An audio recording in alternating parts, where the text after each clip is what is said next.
Indian ബഹിരാകാശ രംഗത്ത് പുതിയൊരു സുവർണാധ്യായം കുറിച്ചുകൊണ്ട് രാജ്യത്തെ ആദ്യ സ്വകാര്യ റോക്കറ്റായ വിക്രം-1 ഇന്ന് വിക്ഷേപിച്ചു.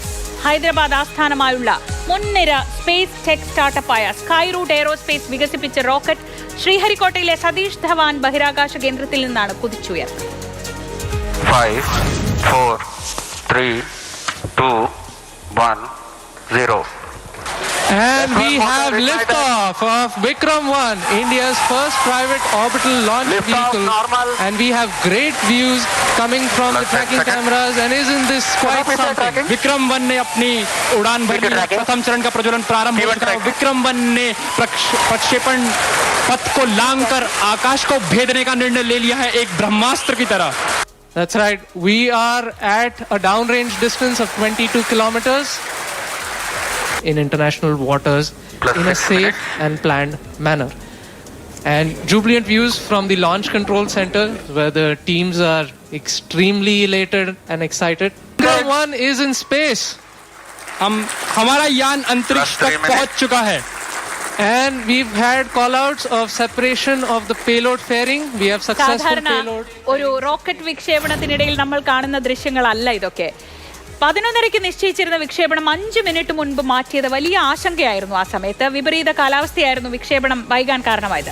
പിന്നീട് ഉച്ചയ്ക്ക് 12:05 കുതിച്ചുയർന്ന വിക്രം 16 മിനിറ്റിൽ 452 കിലോമീറ്റർ ഉയരത്തിലുള്ള ഭ്രമണപഥത്തിലെത്തി.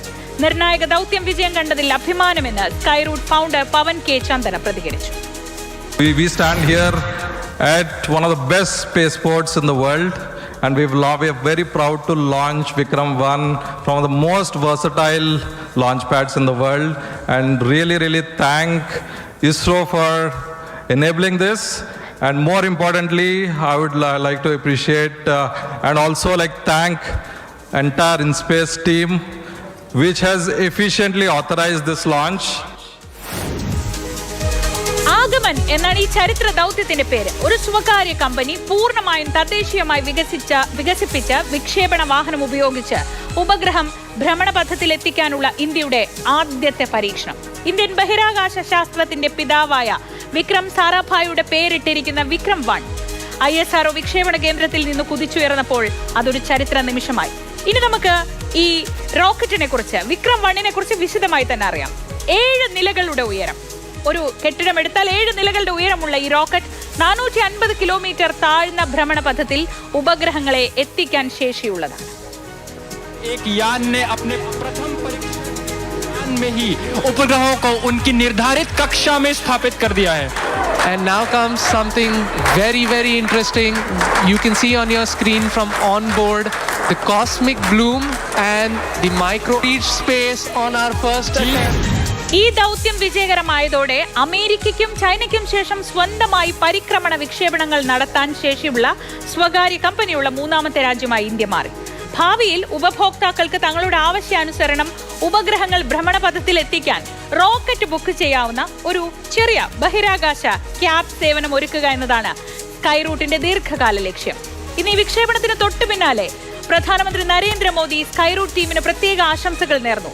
ഇന്ത്യയുടെ ബഹിരാകാശ യാത്രയിലെ ചരിത്രപരമായ പുതിയ അതിർത്തി എന്നാണ് അദ്ദേഹം ഈ വിക്ഷേപണത്തെ വിശേഷിപ്പിച്ചത്.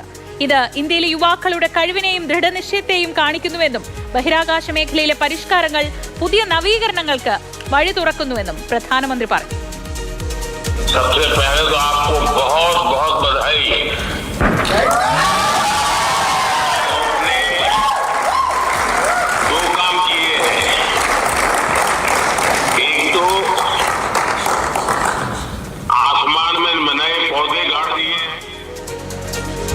ആദ്യ പരീക്ഷണ പറക്കലിൽ വിക്രം-1 4 പേലോഡുകളാണ് വഹിക്കുന്നത്. ബാംഗ്ലൂരു ആസ്ഥാനമായ സ്റ്റാർട്ടപ്പ് ഗ്രഹ സ്പേസിന്റെ സോളാർ S3, ഹൈദരാബാദ് കേന്ദ്രീകരിച്ചുള്ള സ്റ്റാർട്ടപ്പായ കോസ്മോവേഴ്സ് സ്പേസിന്റെ എംബ്രേസ്, സ്കൈറൂട്ടിന്റെ സ്വന്തം സ്കോപ്പ് സാറ്റ് എന്നിവയാണ് അത്.